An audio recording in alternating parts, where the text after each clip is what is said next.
Well, hello. We've been waiting for you. Please sign in. We've got a busy day ahead. If you're new to this school, please use the keyboard to enter your name. Please enter and have a seat. Sit up straight, no slouching in this classroom. Is that gum in your mouth? Sorry, my mistake.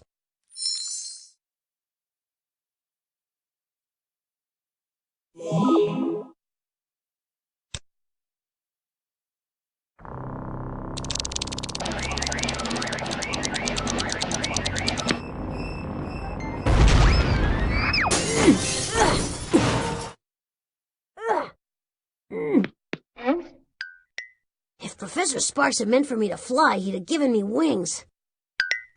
But what could I do? This mission is too important.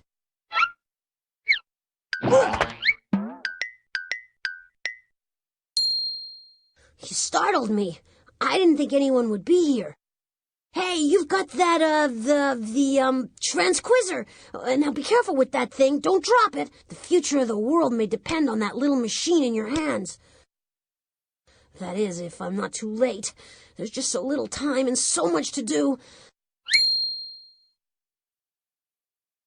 Listen, I need your help, and if you think you can handle it, you can help me save the world. I am Android XL2, but you can call me Botley. That's what Professor Spark calls me. His daughter Polly calls me... Well, never mind what Polly calls me. I'm not getting to the point, am I? Here, let me start from the beginning.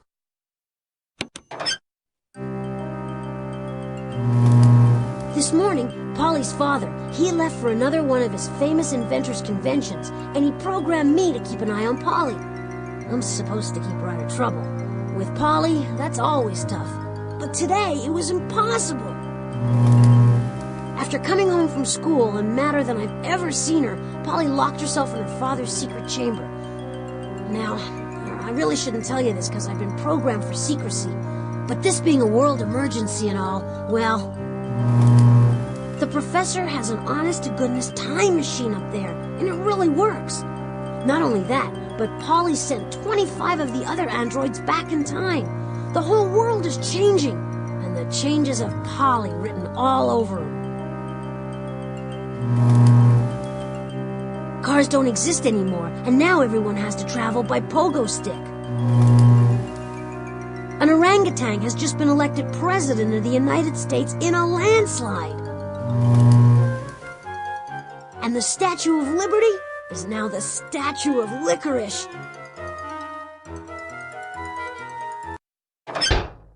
It's all happening so quickly. But with your help, I think we can rescue all the androids and maybe stop the world from getting too weird. Just hand me the transquisor. I think it's got all the information we need to get started. Cool. Now hang on tight and come with me.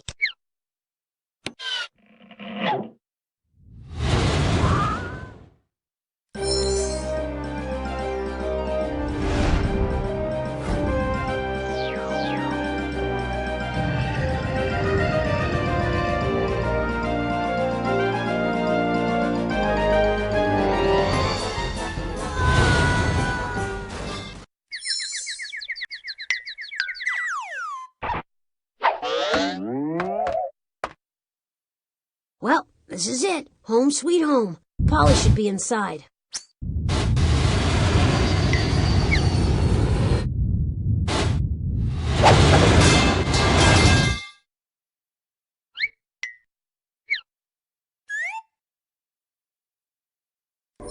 Oh, that was funny. Watching that poor dumb robot flying back in time.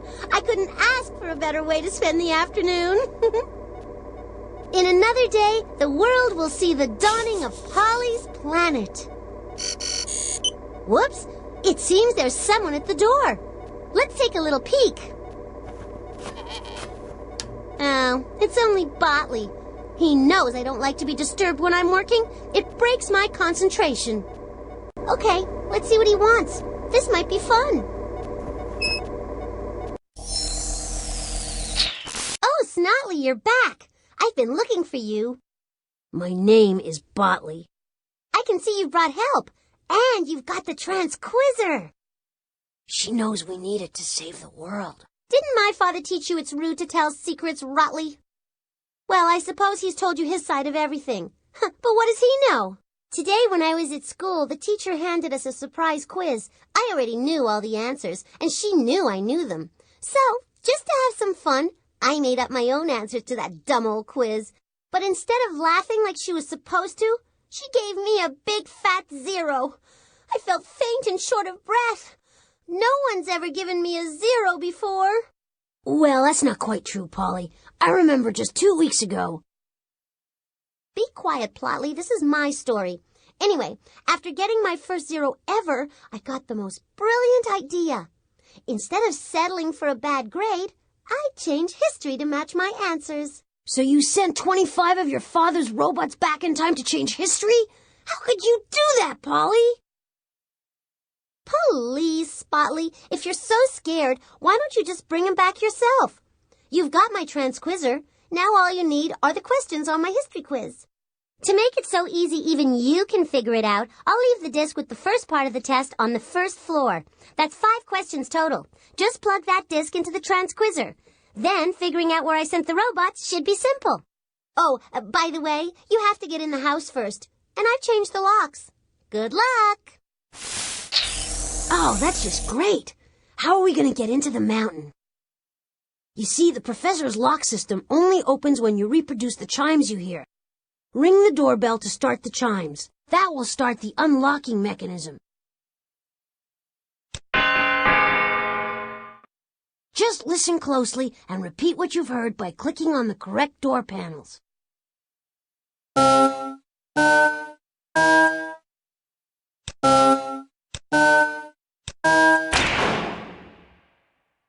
Way to go!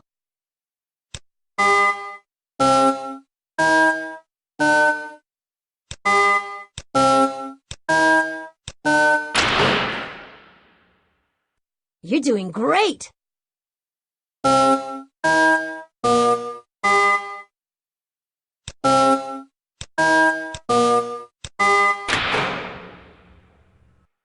You're doing great!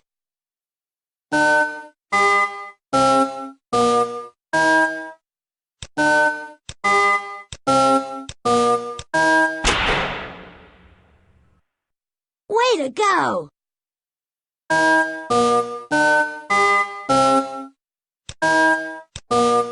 Ouch! Not quite.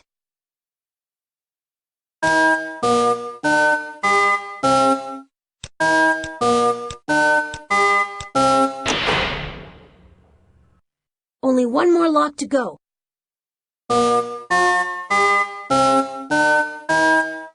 Nice try, but not right.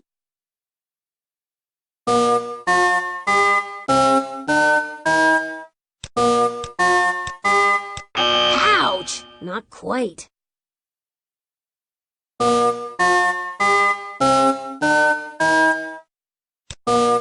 Ouch! Not quite.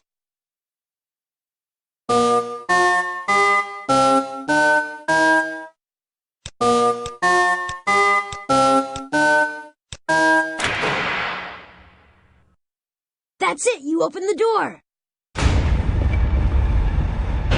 Now, be quiet and follow me. First, though, let me put this in a safe place.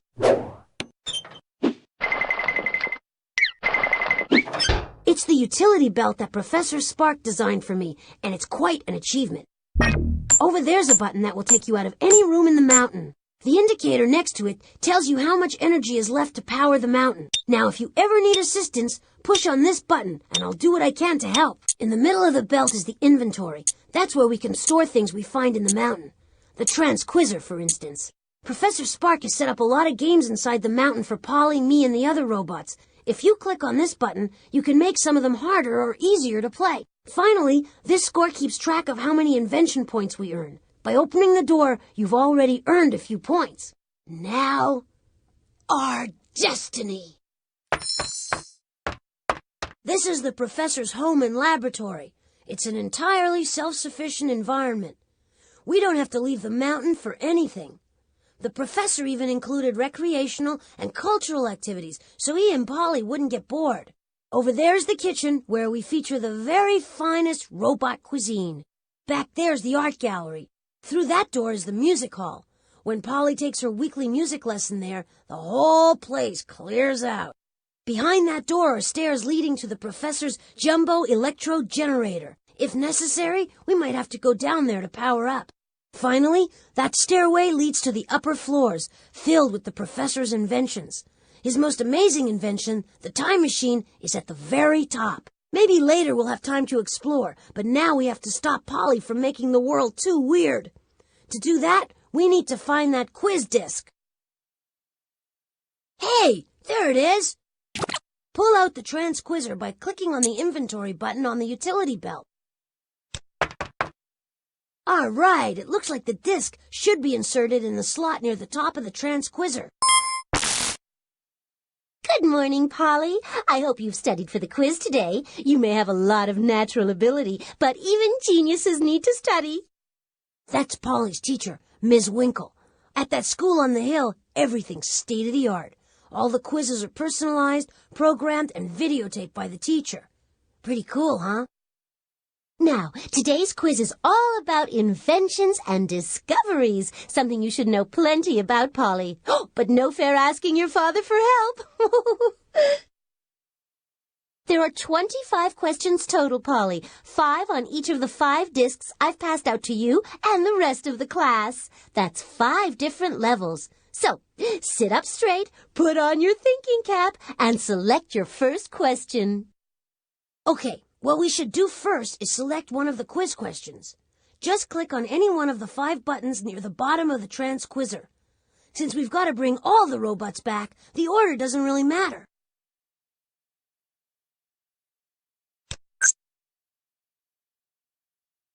Click on the yellow start button to hear this question. People once thought the Earth was the center of the universe and everything revolved around it. That's because when they looked up in the sky, the sun and the stars all appeared to be moving around the Earth. A nice idea, but appearances can be deceiving. Today we know that the Earth revolves around what? Miss Winkle, as everybody knows, I am the center of the universe.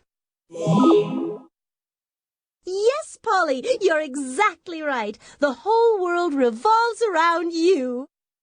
Heavens, Polly is just too much to bear. She used to think she was the center of the universe. Now she really is. We need to go back in time and straighten this mess out, or life as we know it will change drastically. Click on the inventory button to put away the transquizzer.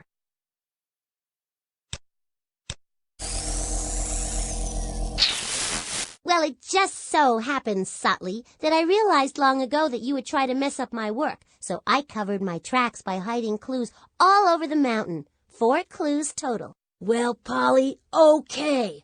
It looks like we have no choice but to play by your rules, as unfair as they are. Just tell us what we need to find for this mission. Relax, Gutley. It won't be so bad. I sent Russian robot Cosmobot to put me in the center of the universe. You can get him back if you find these 4 clues. A pig, a sundial, a postage stamp, and a dollar bill. But why mess up a good thing? Cosmobot and I never used to get along, but now we're pals. I can't believe Polly reprogrammed him for her selfish purposes. We have to find those clues and get Cosmobot back. Shh! I'm gonna try to sense this area out for clues. Okay. All sensors indicate that Polly hit a mission clue in the kitchen.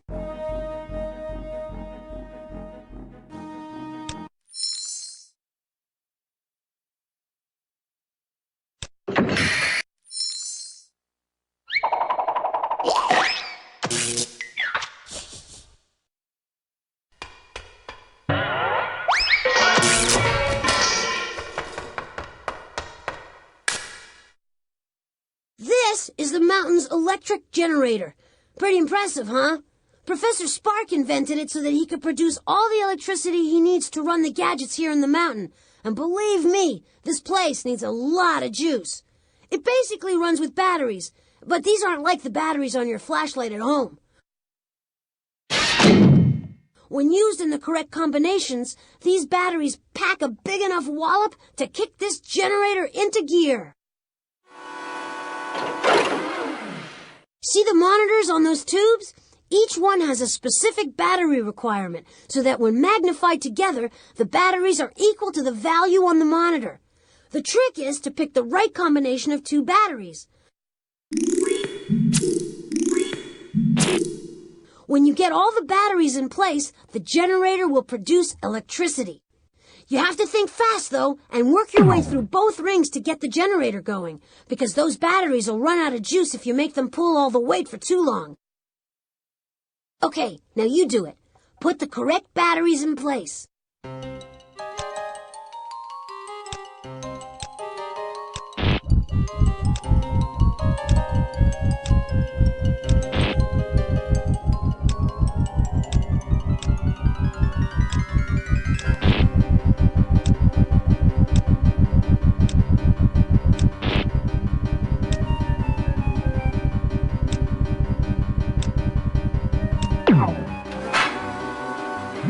One ring down, one more to go.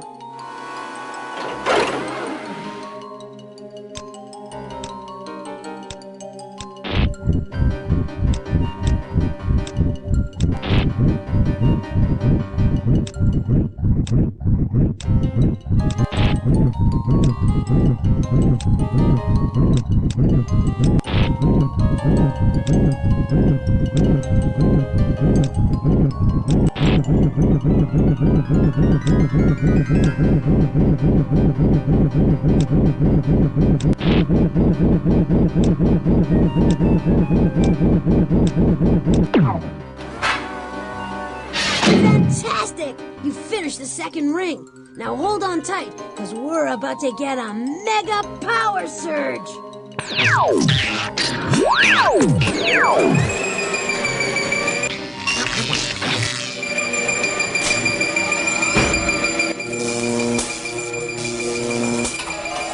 Neato!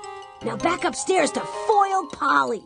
Hey, we're in luck. I'm sensing a mission clue. In the kitchen.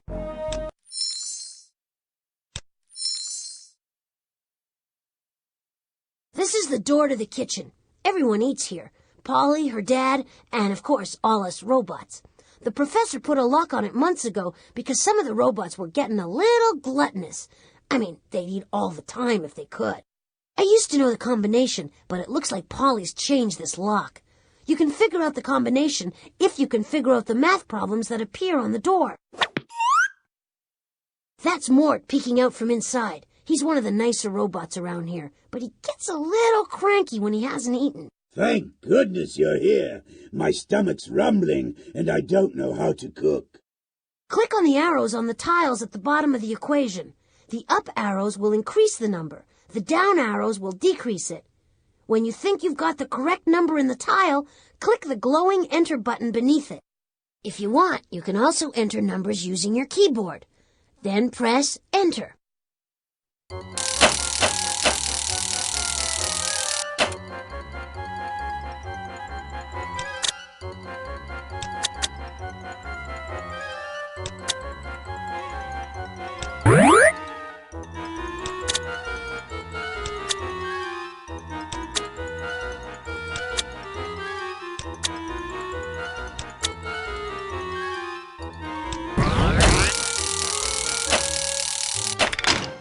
You got the first lock. 2 more to go.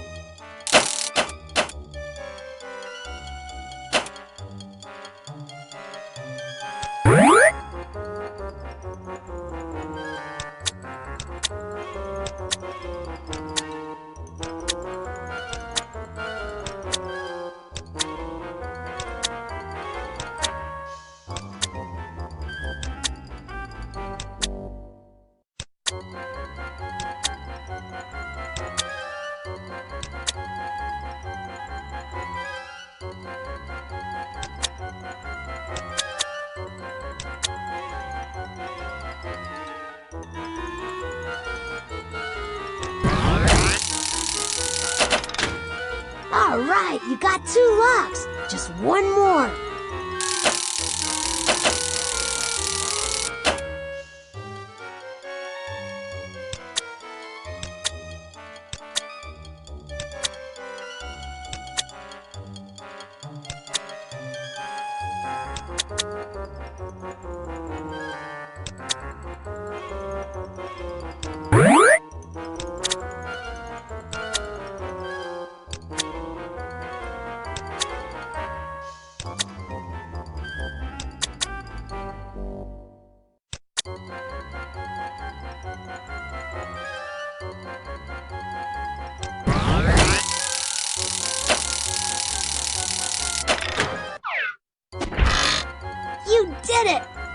Polly couldn't keep us out.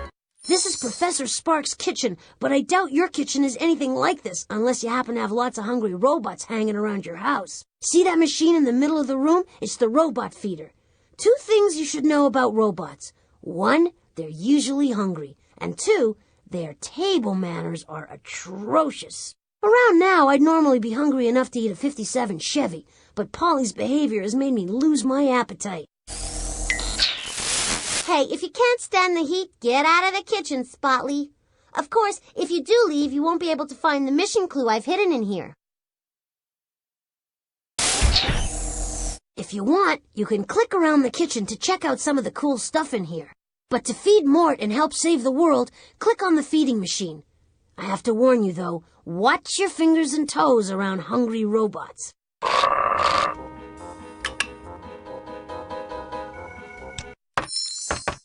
Here it is, Professor Sparks' robot feeding machine, patent pending.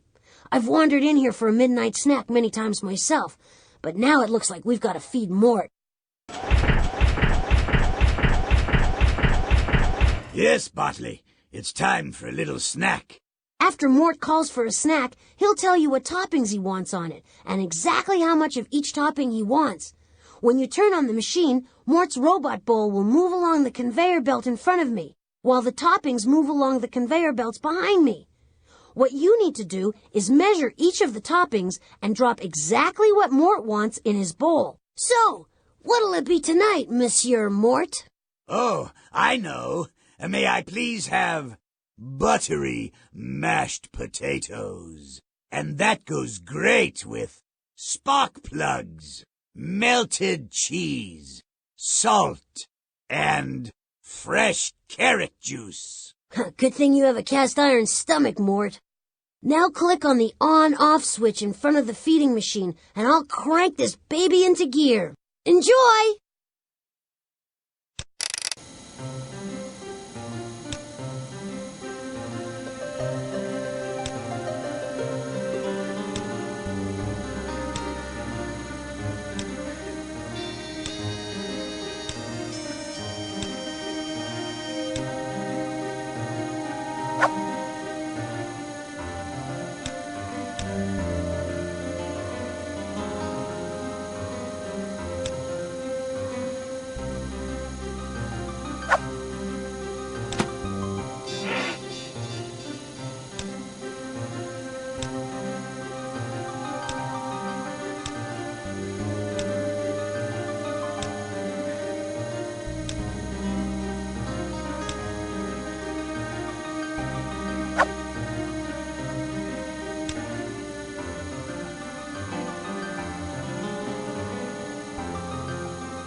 Just the right combination of delicate flavors. All right, you've won, and now maybe he'll shut up. For providing such a fine feast, here's a little tip. Stow that clue in your inventory for safekeeping. We've got a mission to complete. This floor's empty. Let's try another one.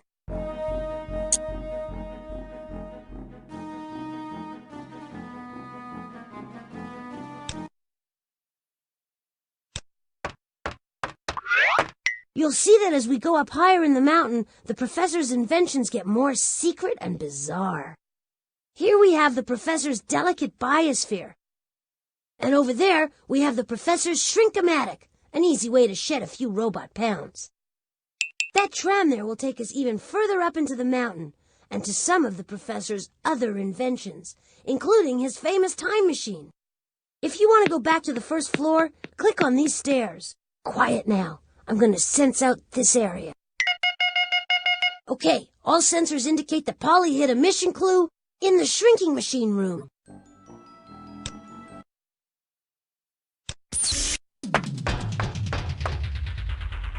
This is Professor Sparks' masterpiece. Well, one of them anyway. He calls it the... something or other. We call it the shrinkomatic. It can reduce anything or anyone to the size of a medium-large molecule with the help of my good friend Egbert. Oh, yes. So if you want to know about any of my wonderful specimens, just pick up this analyzer and click on it. But please, don't hurt the specimens. Well, that'll come in handy when you go searching for the mission clue, because I miniaturized it and hid it inside one of those specimens. Which specimen, Polly? Give us a hint. Okay, Botley, okay. Anything to stop your whining. This specimen knows how to dress to impress the ladies. Egbert, maybe you should ask this specimen for fashion advice. A lab coat is the only fashion accessory I require. So we have to figure out which specimen Polly is talking about. That's where Egbert will come in handy. Use his analyzer to get information on any of the specimens and to help you determine which is the right one. When you think you know the right specimen, hand the analyzer back to Egbert. You can then move the specimen over to the shrinkomatic. Once it's there, Egbert can shrink me to the size of a molecule. Then I can dive into the specimen and find what we're looking for.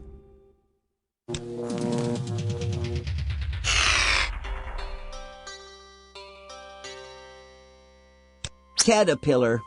Caterpillars are hairy and worm-like. They shed their skin 4 times. And that's when the big change occurs. The caterpillar grows up to become a butterfly or moth. Earthworm. Earthworms live underground and eat soil. They range in size from 1 inch to 11 feet. If you cut an earthworm in half, the half with the head doesn't die. It grows another tail that's as good as new.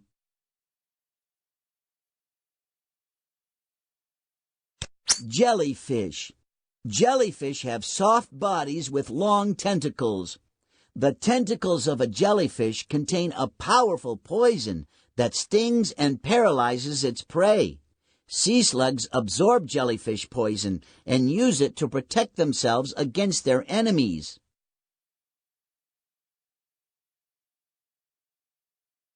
Tapeworm. Tapeworms are long, flat worms that live inside other animals. The pork tapeworm hatches inside pigs. If a person eats uncooked pork, the tapeworm can end up in his intestines, where it can grow to over 30 feet. Oh, my!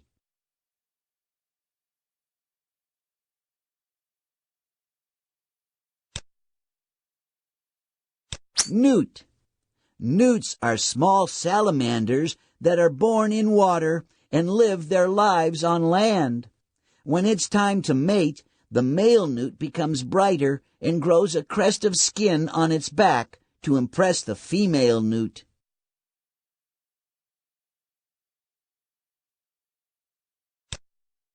Sand dollar. This specimen can't be found in the bank. A sand dollar is a flat, spineless creature that lives in the sand in shallow waters. When you think you have the right specimen, click on Egbert again to put the analyzer away. Then you can carry the specimen to the shrinking platform. Clam. A clam is a mollusk. That means it has a soft body surrounded by a hard shell. Most clams are small. However, the giant clam can grow to be 4.5 feet wide and weigh over 500 pounds. Oh, my!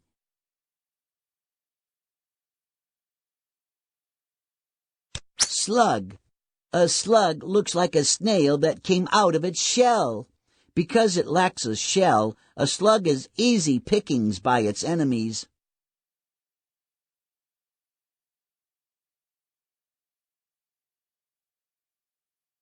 Snail. The snail has a soft body with a protective shell. Although snails are fascinating creatures in a number of ways, they are most famous for being slow-moving.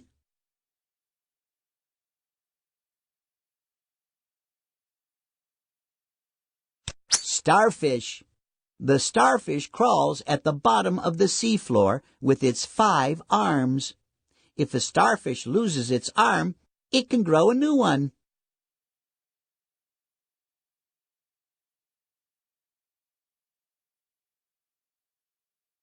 Tortoise.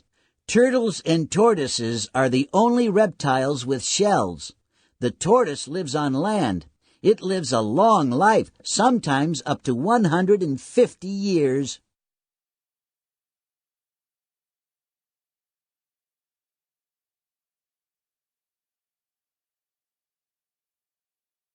Mussels. Mussels are dark shellfish that live in shallow water. Seagulls pick them up in their claws and drop them on rocks. That's how they crack the shell open to eat the soft insides of the mussel. When you think you have the right specimen, click on Egbert again to put the analyzer away. Then you can carry the specimen to the shrinking platform.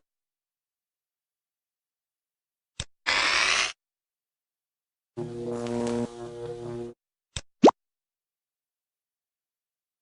you think that's the right specimen? If so, just click on the microscope on the floor. Ready, Botley? Hold on tight. It is some ride, I'm told. Oh my! If you chose the right specimen, the object Polly hid should be somewhere inside that giant molecular thingamabob up there. You just have to bat me into that stuff until it's revealed. Click on the mouse button to launch me into inner space, then use the mouse to move the magnet. I can't stay small forever, though, so try to get through the molecules before I return to my regular size.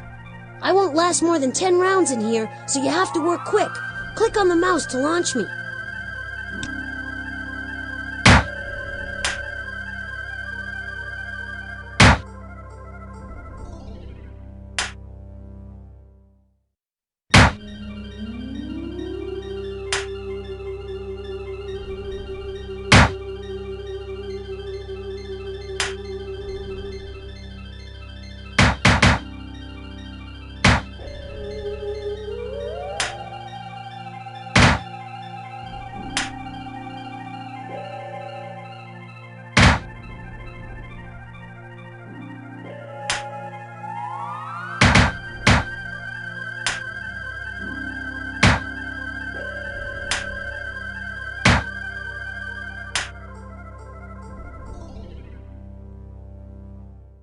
Whoa!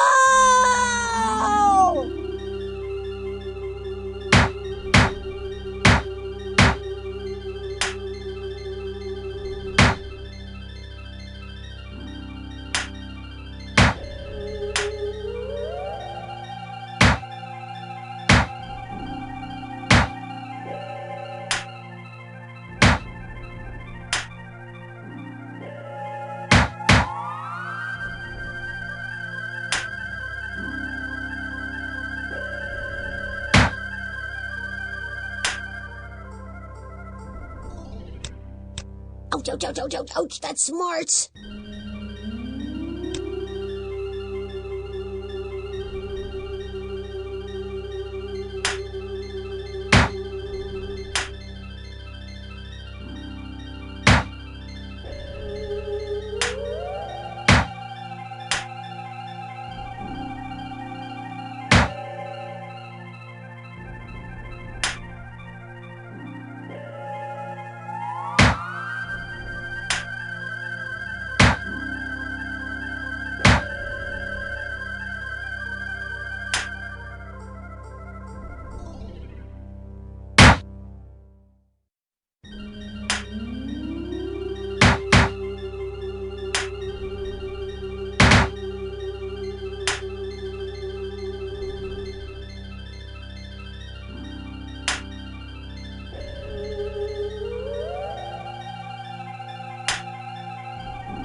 That's it!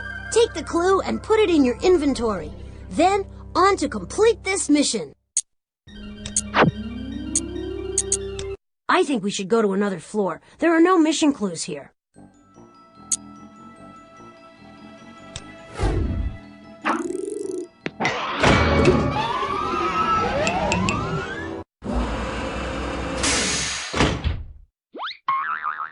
Yes! We're at the very top of the mountain. Just knowing what's up here gives me chills. Still, I'd go anywhere and face any danger to save my fellow robots. Over there we have the professor's observatory. Once, a while ago, he caught Polly spying on the neighbors with the telescope. Boy, did she get a nice long time out. In that room is a little obstacle course, sort of a robot boot camp. The professor uses it to test out his new robots. Of course, I passed with flying colors when I was tested, but sometimes he comes across a robot with a few bugs that need to be worked out. If you want to go back downstairs, just click on the tram. Oh, and over there, behind those forbidding stone doors, that's where the professor stores the time machine. There's no way to open it, though, until we have all of Polly's mission clues and, of course, enough invention points. Stand back now while I sense the place out. No doubt about it, there's a clue in the observatory. We're on Easy Street. There's another clue in the robot maze.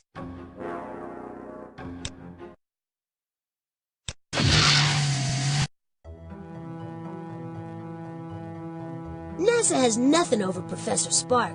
Just take a look at this place. It's here that the professor conducts all his top-secret astronomical experiments. Way ahead of his time, of course. Hey, did you know that the professor landed a rocket ship on the moon years before Neil Armstrong ever set foot on it? Just kidding. I guess you could say that you can get a mission clue here, but it's not exactly in this room. In fact, it's not even in this solar system, because I used one of Daddy's rockets to ship it into deep space. Special delivery.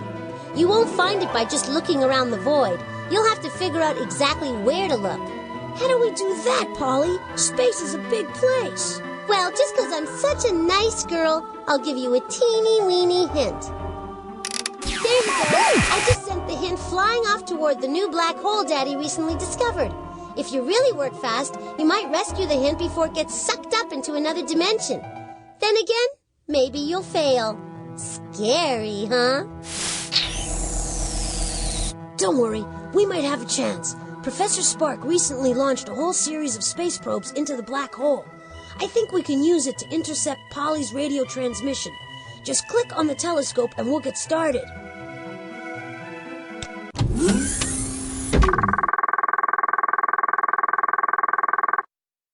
Is this cool or what? 1 minute we're in Professor Spark's observatory, and the next we're looking into space 300,000 light years away at a humongous black hole. See that? That was Polly's radio transmission, and the radio waves circling inside the black hole is part of Polly's hint.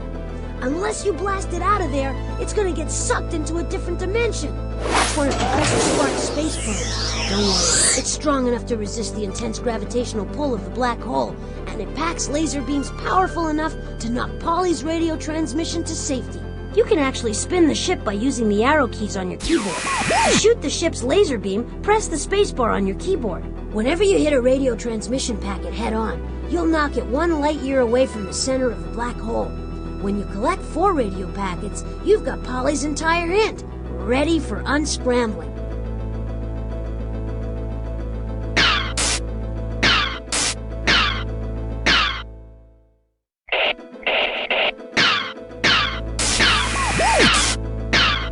Way to maneuver! Fantastic! You destroyed an asteroid! Nice way to maneuver! All right! You got all the radio packets. Now we can decode Polly's hint. This is the professor's alien transmission decoding device. It comes in handy when it comes to decoding transmissions from extraterrestrial beings. The catch is, he hasn't yet found any alien transmissions to decode. Still, we can use it to read Polly's hint. I guess you can call that an alien transmission. Here comes the radio transmission you intercepted from the grip of the black hole.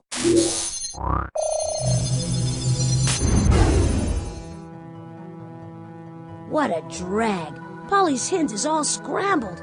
The words aren't in the right order. Polly's not an alien, technically, but we can still use the professor's alien decoder to unscramble her hint.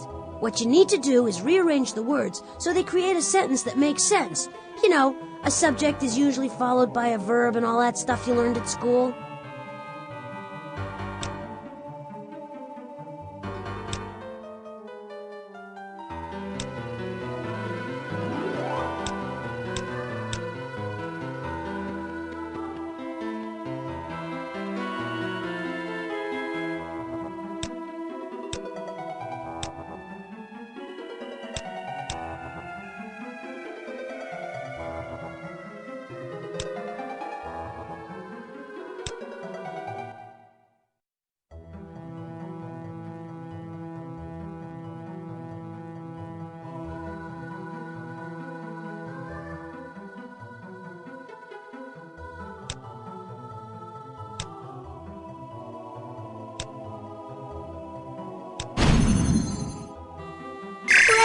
You decoded one of the sentences. Something's not right. We gotta fix this sentence.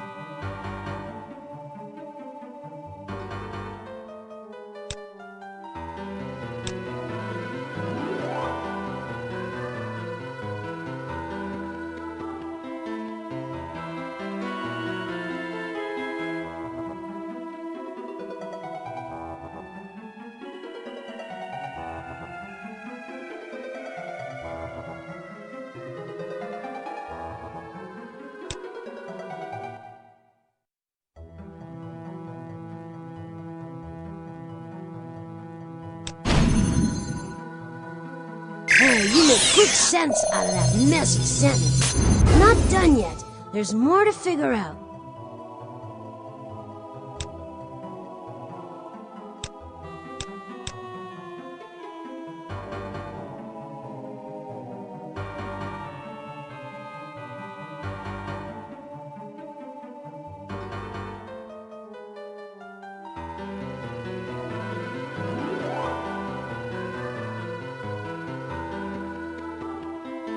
Try clicking on a piece of Polly's hint to lift it up. You can then drag it to any part of the unscrambling window. Click again to release the piece.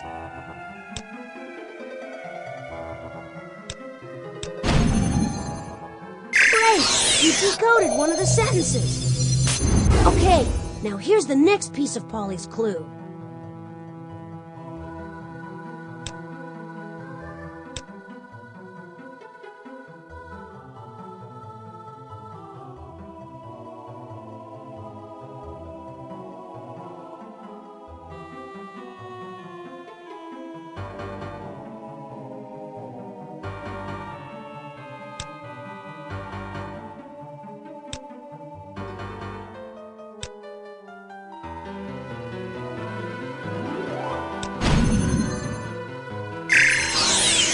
Decoding operation is completed. You broke the code.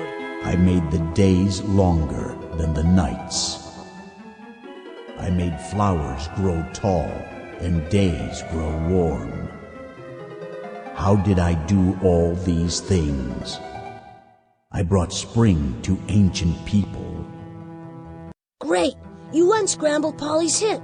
Now let's go to the star chart and figure out where she sent our clue. This is the professor's star chart. It's really like a map that shows the locations of all the billions of stars that we can see from Earth. Of course, there are billions more we can't see. In the old days, people used to navigate by the stars. This map would have come in handy then. Move the pointer over any of the constellations to find out their names. If you want to know more about one of the constellations, just click on it. Eridanus is a mythical river that flows across the night sky.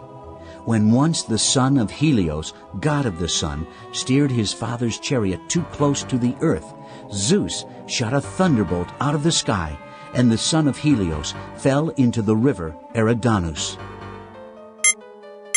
For thousands of years, people have charted the position of the planets and the sun against the 12 constellations of the zodiac. Studying the zodiac and how some people believe it can influence human beings is called astrology. Grus is a long-necked crane. It was put in the sky by the Greek god Hermes, who believed that the crane was sacred. Capricorn is a goat with the tail of a fish. In the ancient Middle East, Capricorn appeared in the winter sky. The fishtail represented the rains of winter. It was hoped that the half of Capricorn representing the goat would scamper out of the sky and take the rainy winter with him. Sagittarius represents Chiron, the king of the centaurs. The centaurs were men from the waist up and horses from the waist down. Chiron, the archer, points his arrow at the heart of the scorpion. He was brave and wise. Chiron arranged the stars into constellations so that men could use them to tell directions and to foresee the changing seasons. Everything in our universe, including the stars, is constantly changing. Because stars live for billions upon billions of years, we can't see them changing. Stars are born from clouds of gas. The largest stars burn their fuel up quickly and die. Scorpio is the shape of a scorpion with its tail curved upward to sting. The scorpion's sting is deadly. Scorpions come out at night, just like the stars, and creep into bedding, shoes, and clothes left on the ground. Centaurus is named after the mythical beast called centaurs. Centaurs were savage creatures that were men from the waist up, but horses from the waist down. Hydrus is the little cousin of Hydra. Both are monstrous water snakes. Vela is the sails of Jason's ship.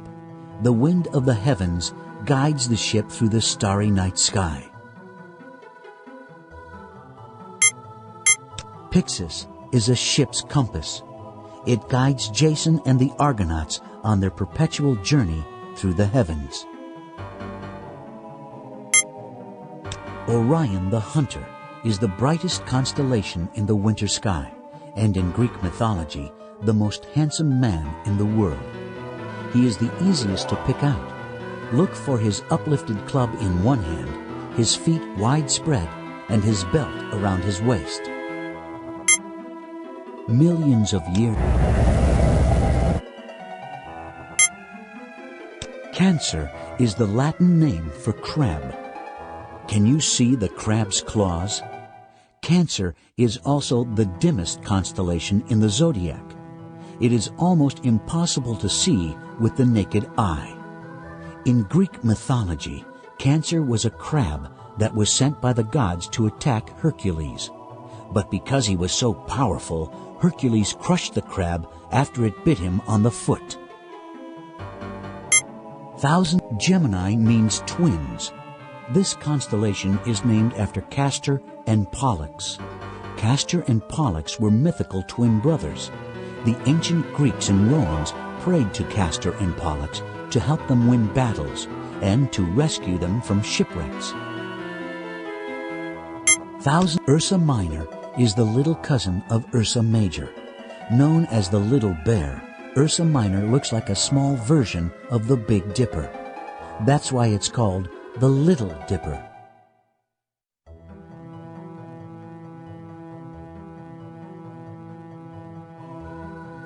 The stars you see gently twinkling in the night sky are actually violent spinning balls of gas.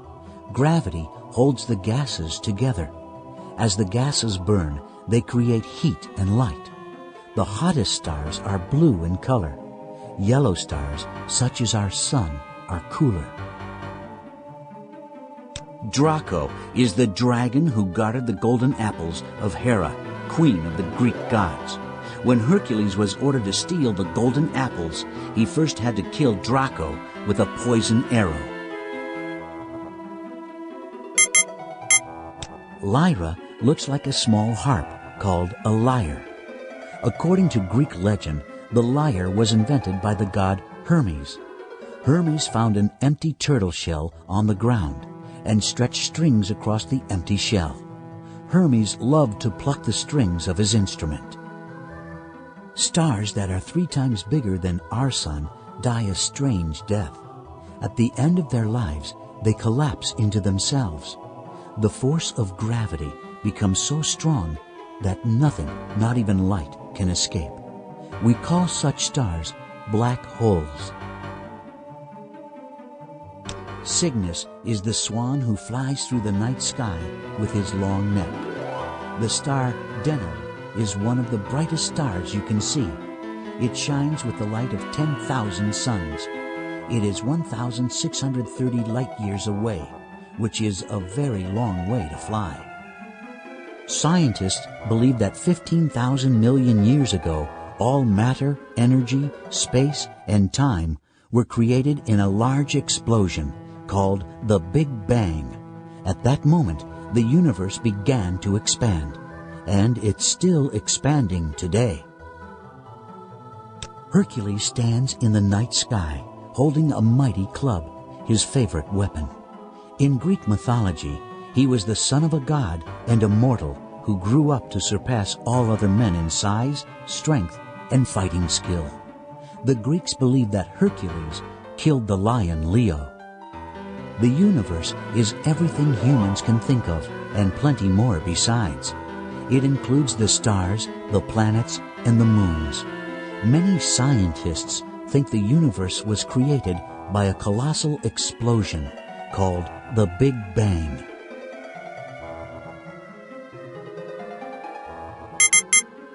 Andromeda was almost killed by a sea monster in Greek mythology, but luckily she was saved by the hero Perseus. Cassiopeia was the wife of a king. In Greek mythology, she was punished by the sea god Poseidon for claiming she was more beautiful than the nymphs of the sea. Pegasus is the winged horse. Neptune invented him from a scoop of white sea foam and some blood and sand. Pegasus angered the god Zeus. As a punishment, he carried thunderbolts across the sky. Delphinus is the dolphin of the heavens, placed there by the great god of the sea, Poseidon.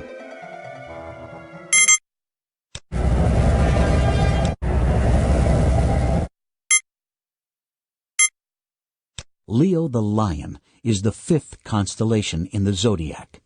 Leo doesn't really look like a lion, though. Some people think he looks like a backwards question mark.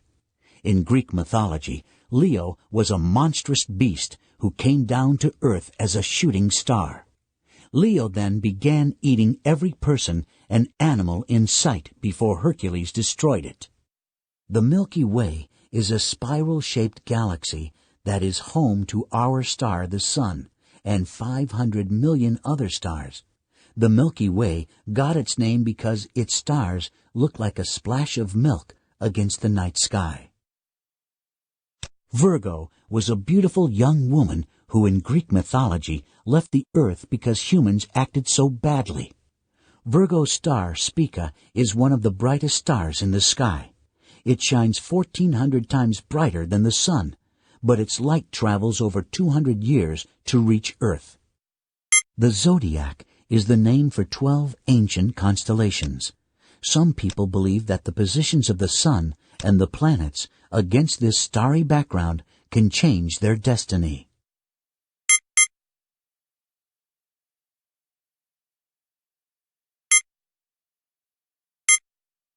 Boreas is one of the oldest constellations, sometimes called the hunter or the herdsman. He follows the Great Bear and keeps all the other heavenly animals together in the sky. Corona Borealis is a golden crown in the sky, made by the Greek god of fire.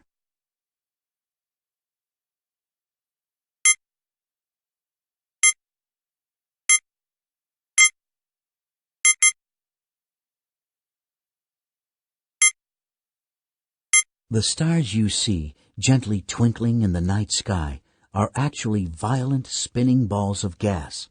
Gravity. Pisces is the last constellation in the zodiac, and its name is Latin for fishes. In Greek mythology, the two fishes of Pisces are the goddess Aphrodite and her son Eros, who were once transformed into fishes when a monster chased them into the sea.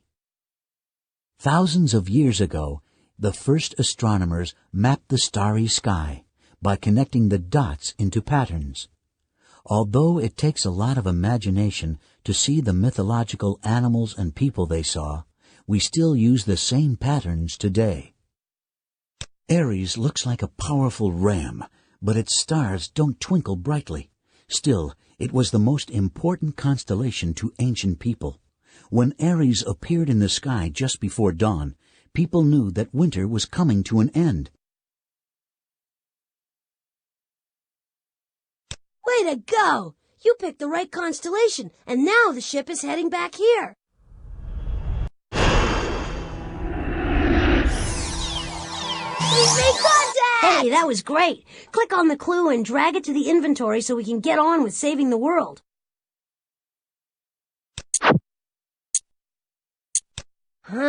I'm getting a strong clue reading in the robot maze.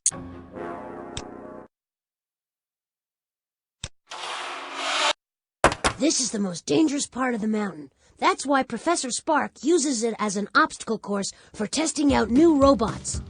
With all the treacherous paths and sharp turns, it's the perfect way to test out the latest in robot navigational technology.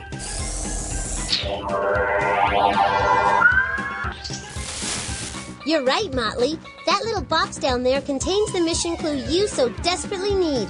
I programmed that stupid robot to put that box where you wouldn't be able to reach it. Then I scrambled the commands. See if you can unscramble them. Okay, as far as I can figure, here's the situation. That robot has been specially designed to maneuver his way down there. He's really good at following directions, and he's got nerves of steel. So what you have to do is rearrange all the robot's commands on that remote control device in front of you, so they're in the correct order. The commands tell him which way to move. Just click on the command you want to move, then drag it to where you want it to go. When you press the run button at the bottom of the remote control, the robot will follow your directions to get to that box, if the order is correct. If not, well, better him than me.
Oh, too bad. Poor guy.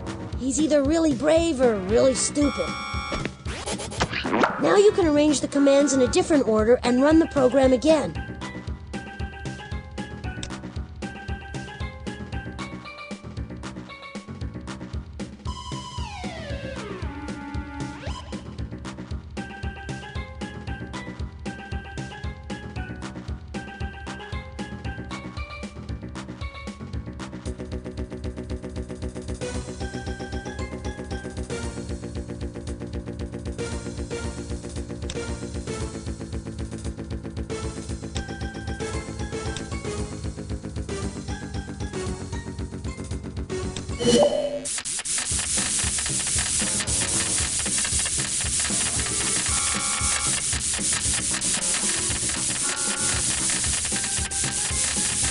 Now you can arrange the commands in a different order and run the program again.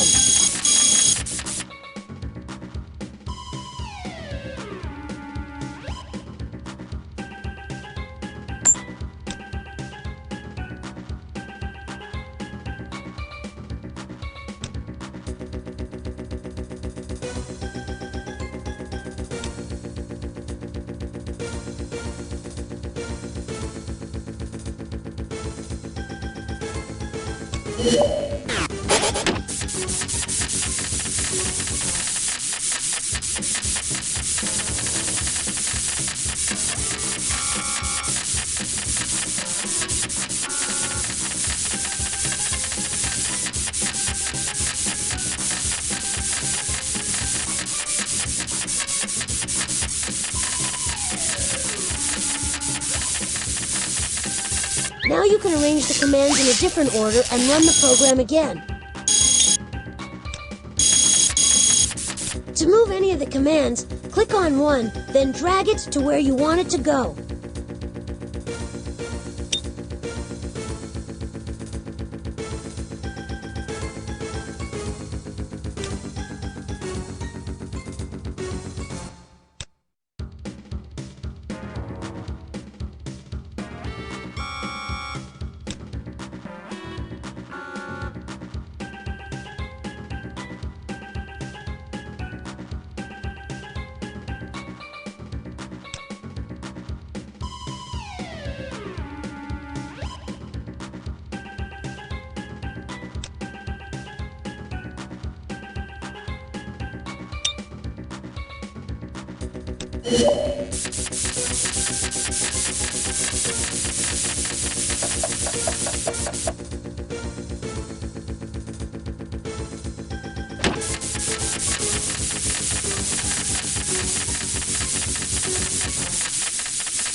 Oh, too bad. Poor guy.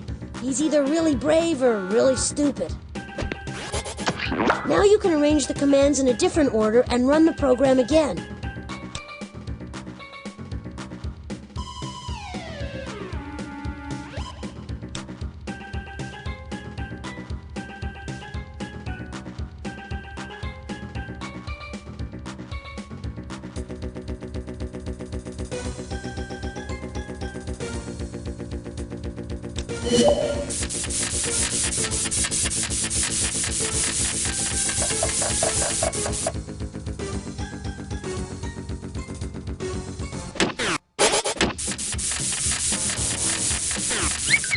Oh, too bad. Poor guy.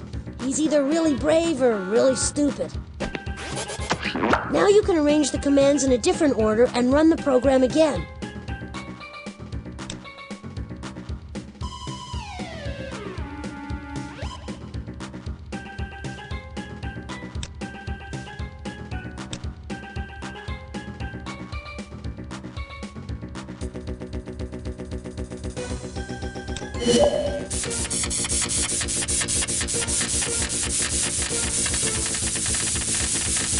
Now you can arrange the commands in a different order and run the program again.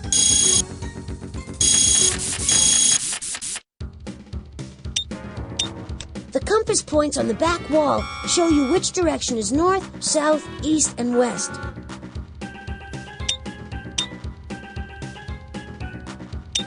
When you finish putting the commands in the order you want, click on the Run button at the bottom of the remote control.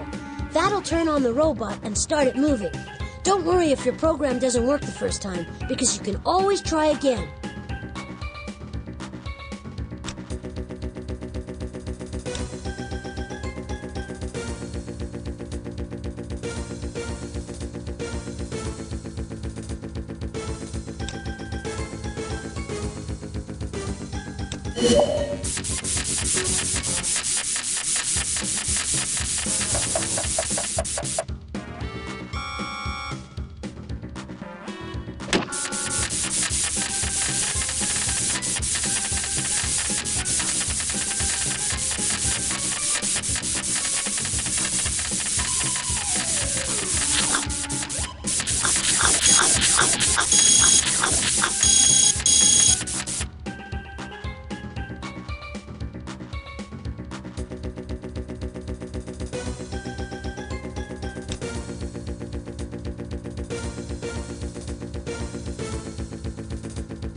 Great work!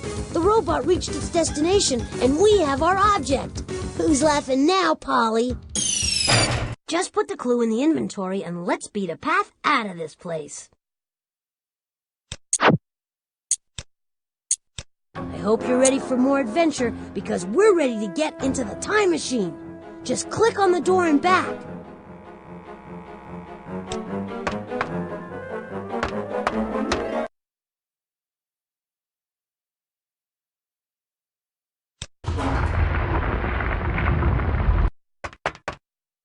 Wow. Excuse me if I sound sort of odd, but I wasn't sure we'd make it to the time machine mission control. It's impressive, huh? This is Professor Spark's most important work to date, the time machine extraordinaire. The professor created it so he could witness the invention of anything you can think of. Just go back in time and observe. He would never meddle, not like Polly. When he finds out what she's been up to, I wouldn't be surprised if she's in for some serious time out. Now we need to figure out where we have to go in history to complete this mission. That odd-looking machine will help with that task. It's called the Wheel of Invention, and by using Polly's mission clues, we can figure out which inventor we need to find. The professor tried to ensure that not just anybody could use the time machine. You need to know something about history, science, art, a little bit of everything, really. So click on the wheel and let's get going.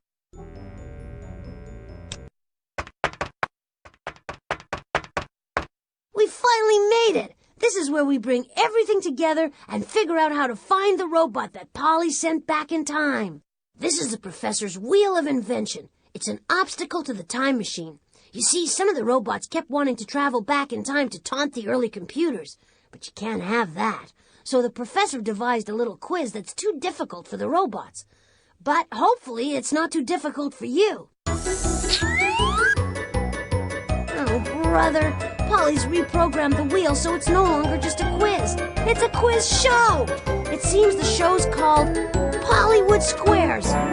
You're the first contestant. This is how you play. Answer 3 questions for each of the clues you collected. You'll find out what, when, where, and who.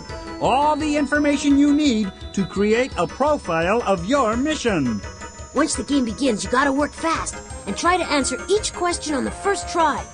That way you'll win the time key faster and win the most points.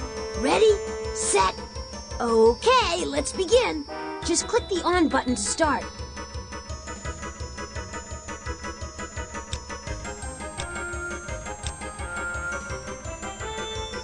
Ladies and gentlemen, kids and robots of all ages, it's time to play Hollywood Squares with your telegenic host, me, Monty Monitor.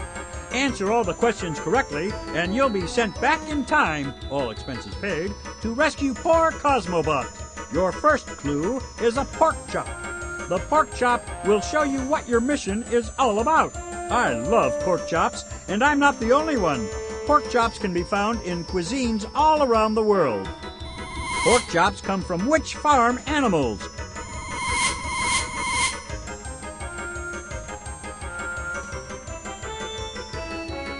No, beef comes from cattle. No, poultry comes from chicken. That's right. Pork chops come from pigs. So does ham and bacon. It's all pork and it comes from pigs. Pigs are the only animals besides humans whose skin can get what painful condition? No, most pigs stay away from the cold. No, lots of animals have dandruff. You're right. Hey, pigs get sunburns just like people. Sunburns are caused by overexposure to the powerful rays of the sun. Our sun is actually a star. It's the center of a group of heavenly bodies known as what? No, the universe includes all of space, not just our sun and planets. You did it! Yay! Another word for sun is solar. That's why they call it the solar system. Uh-huh. So it seems that Polly sent Cosmobot back to the time in history when the solar system was discovered. But where was that? Your second clue is a postage stamp, and it will tell you where in the world your mission will take you. Postage stamps are a way to pay for sending letters and packages. Before postage stamps were invented, the person who received a letter had to pay for it, not the person who sent it. The postage stamp was first invented by an Englishman named Rowland Hill. What country did the English inventor of the postage stamp come from?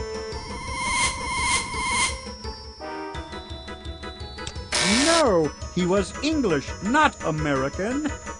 Yet, Russians come from Russia. That's right. Oh, jolly good. English people come from England, and England is part of the United Kingdom of Great Britain. Now, let's see how good you are at geography. Great Britain is located on which continent? No, wrong continent. Not on my map it doesn't. Right! Oh, Great Britain is in Europe, the second smallest continent on Earth. What country is located in the very center of the continent of Europe?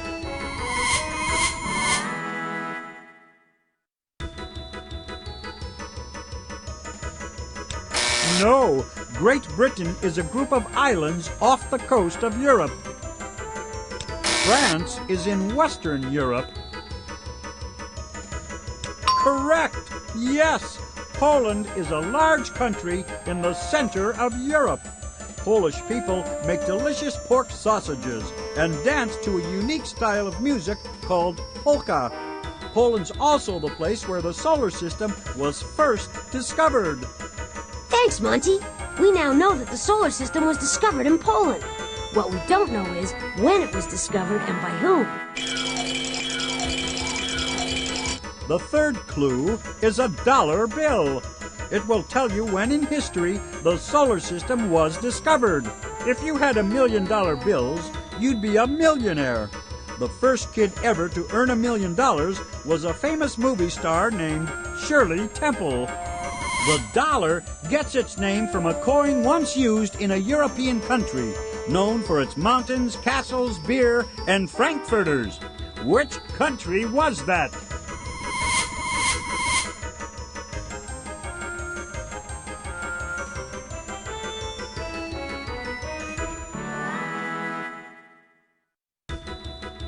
No, No, Russia is not in Western Europe. No, Kenya is a country in Africa.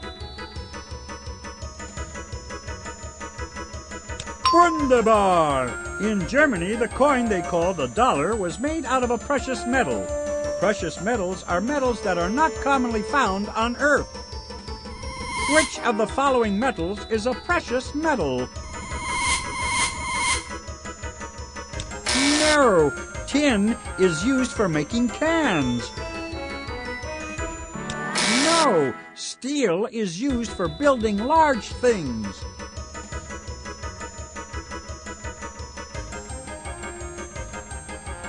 That's right! Silver is a valuable precious metal that is often used for making coins. Silver was first used to make the German dollar 500 years ago. Which is the earliest year you could have used a German dollar to buy a Frankfurter? Nope. Try again. That's right! In 1531, the silver coin called the dollar could have bought you plenty of German Frankfurters. 1531 also happens to be the year when the solar system was discovered. We're almost there. All we need to find out is the person in Poland who discovered the solar system in 1531. This is your fourth and final clue. The sundial will tell you who first discovered the solar system. A sundial tells the time as a shadow moves across a surface marked with the hours of the day. The Egyptians invented the sundial 5,000 years ago, and it was one of the earliest ways of measuring time. A sundial works due to the movement of what heavenly body?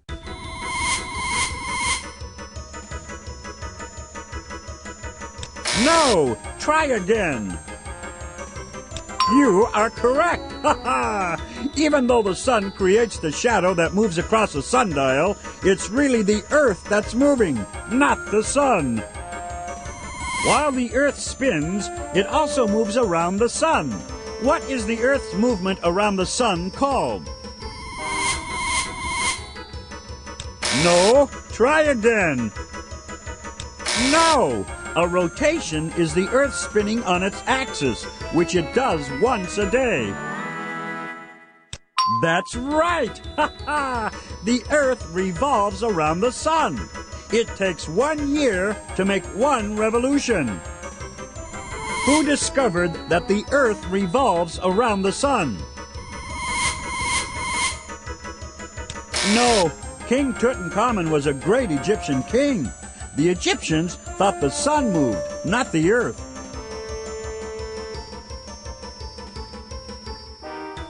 No, Edison invented the light bulb.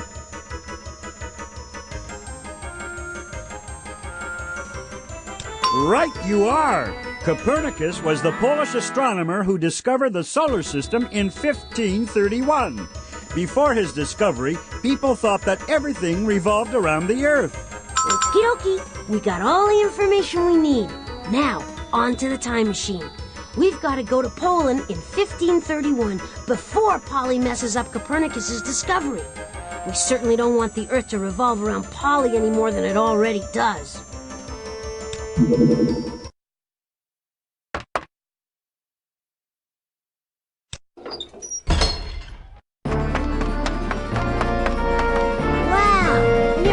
See the inside of this thing. Pretty cool, huh? The professor made it clear this time machine was off limits to anyone but him. But with Polly about to send the world out of control, I think the professor would understand. That looks like our window into the past. Look, all the information you found at the wheel is now neatly in place up there. I guess the time key did that. This lever looks important. Click on me if you think I should pull it. Maybe it'll start things up. Next stop, Poland, to visit the great scientist Copernicus. He's about to discover that the sun is the center of the solar system.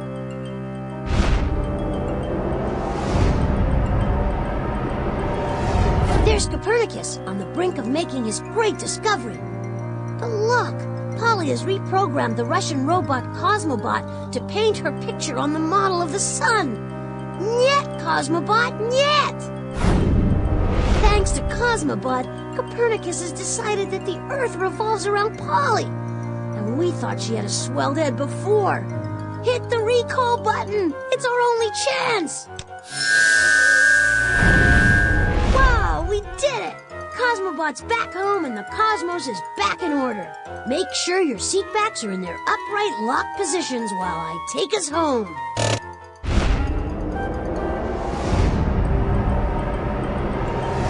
Ah, there's no place like home. Press the back button on the utility belt to leave the time machine. We need to put this robot to rest. This is where the professor stores all his time-traveling robots. I call it the Robot Roost. Believe you me, these guys have been around the block a few times. The problem is, we have to get them all back from the different places and times that Polly sent them. Right now, though, it's 1 down and 24 to go. You gotta start somewhere. Just let me store this robot for safekeeping. A long rest is sorely needed. Polly's sent plenty more back in time, so let's start another mission. Oh, Botley, you do have a hero complex, don't you? Always wanting to save the world. Just to make you happy, the next mission will be even harder.